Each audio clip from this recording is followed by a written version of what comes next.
என்னுடைய சருமத்தில் open force, அதாவது ஒரு ஆரஞ்சு பழத்தின் தோல் போன்ற துளைகள் இருந்தது. வைட்டமின் பியினை மையமாக கொண்ட நியாசினமேட் சீரத்தை முதல் நாள் இரவில் தடவுவேன்.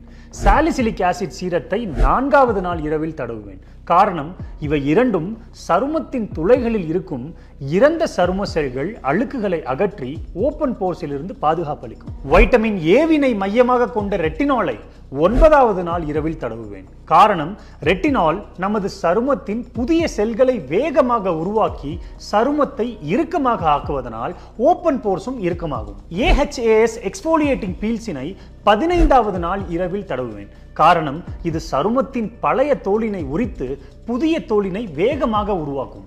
இதனால் ஓபன் போர்ஸ் குறைந்து சருமம் பொலிவுடன் காட்சியளிக்கும். பின்பு 5 நாட்கள் கழித்து திரும்பவும் இந்த சுழற்சியை தொடங்குவேன்.